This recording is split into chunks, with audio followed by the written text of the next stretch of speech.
बातमीपत्रामध्ये मुख्यमंत्री फडणवीसांच्या निवासस्थानी भाजपच्या कोर कमिटीची बैठक पार पडलेली आहे। भाजप कोर कमिटीची जवळपास 2 तास बैठक सुरू होती। विधान परिषदेच्या इच्छुक उमेदवारांच्या नावावर विभागवार चर्चा जी आहे ती यामध्ये करण्यात आली। कोर कमिटीने निवडलेली नावे दिल्लीला पक्षश्रेष्ठींना पाठवली जाणार आहेत। आपले प्रतिनिधी विनायक डावरंग आपल्या सोबत फोन लाईन वरती जोडले गेलेले आहेत। विनायक, खरं म्हणजे ही रात्री उशिरा 2 तास बैठक चाललेली आहे। विधान परिषदेच्या नावांसंदर्भात ही बैठक झाली आहे, काय अधिक माहिती? आपण जर पाहिलं तर विधानसभेच्या 9 जागांसाठी ही निवडणूक होते। त्यामधल्या 5 जागांवरती भाजप जे आहे ते उमेदवार देणार आहेत। जो फॉर्म्युला आहे विधान परिषदेच्या निवडणुकीचा त्यानुसार 5 जागांवरती भाजपचे उमेदवार जे आहेत ते निवडून येऊ शकतात। त्याच अनुषंगाने आजची बैठक जी आहे ती महत्त्वपूर्ण मानली जात होती। कोर कमिटीची बैठक जी आहे ती पार पडलेली आहे। विभागवार जे उमेदवार इच्छुक आहेत त्यांच्या नावांवरती चर्चा जी आहे या बैठकीत खलबत जी आहे ती झाल्याची माहिती सध्या सूत्रांकडून मिळते। आणि ही जी नावं फायनल या कोर कमिटीमध्ये झालेली आहेत ती नावं जी आहेत दिल्लीला पाठवली जातील आणि दिल्लीतले पक्षश्रेष्ठी जे आहेत ते संपूर्ण नावावरती शिक्कामोर्तब जे आहे ते काही दिवसात करतील। धन्यवाद विनायक या संपूर्ण सविस्तर माहितीसाठी। तर बारामती आणि राहुरी विधानसभा पोटनिवडणुकीसाठी उद्या मतदान पार पडणार आहे। बारामतीमध्ये सुनेत्रा पवार यांच्यासह 23 तर राहुरीमध्ये अक्षय कर्डिलेसह 7 उमेदवार निवडणुकीच्या रिंगणात आहेत। सामान्य प्रशासन विभागाकडून दोन्ही मतदारसंघात कर्मचाऱ्यांना सुट्टी जाहीर करण्यात। तर मीरा भाईंदरमध्ये पुन्हा एकदा मंत्री प्रताप सरनाईक आणि आमदार नरेंद्र मेहतांमध्ये राजकीय संघर्ष पेटला। नरेंद्र मेहतांनी जनता दरबारात सरनाईकांना लक्ष्य केलं। चेना गावातील 310 झाडांची कत्तल आणि कागदपत्रात फेरफार केल्याचा आरोपांची चौकशी करून थेट कारवाई करण्याचा दावा मेहतांनी केलाय। तर गौरव गार्डन जवळ बांधलेल्या हॉटेलवर सरनाईकांनी स्वतः कारवाई करावी अशी टीका मेहतांनी केली। इको सेंसिटिव में उनका जो काम चल रहा है उसके अंदर बहुत सारे परमिशंस के लैप्स है। जो नियम में परमिशन नहीं है वो भी परमिशन दिए गए।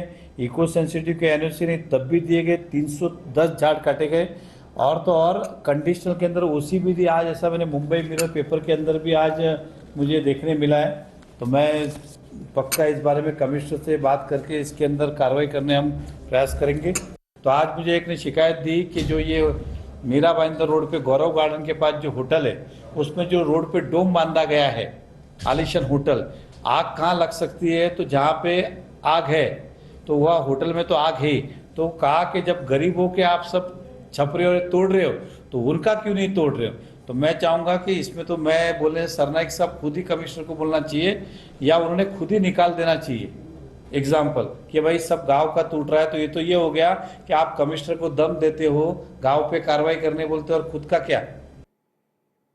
तर माजी सरन्यायाधीश बी.आर. गवई यांनी बागेश्वर धामला भेट दिली आहे। भारताचे माजी सरन्यायाधीश बी.आर. गवई यांनी सहकुटुंब बागेश्वर बाबांची भेट घेतली आहे। यावेळी धामचे प्रमुख धीरेंद्र कृष्ण शास्त्री यांची भेट घेऊन आध्यात्मिक विषयांवर चर्चा देखील केलेली आहे।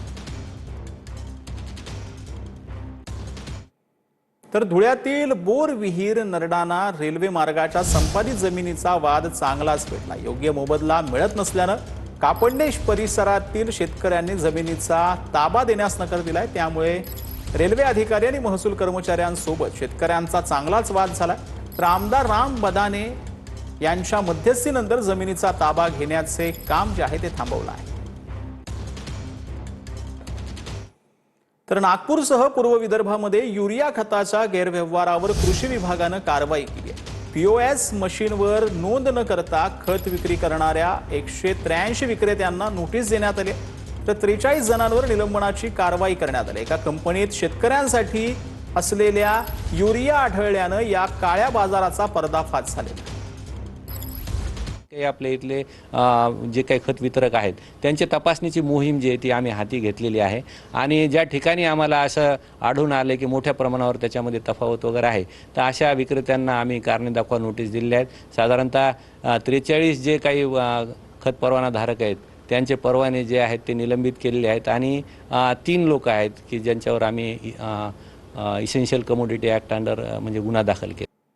तर पनवेलमध्ये वाढत्या वाहतूक कोंडी आणि प्रदूषणावर उपाय म्हणून पॉट टॅक्सी प्रकल्पाची संकल्पना पुढे आणली आहे। शिवसेनेच्या नगरसेविका सायली सरक यांनी हा प्रस्ताव मांडत खारघर, कामोटे, कळंबोली आणि पनवेलमधील वाढत्या वाहतूक समस्यांकडे लक्ष वेधलं आहे।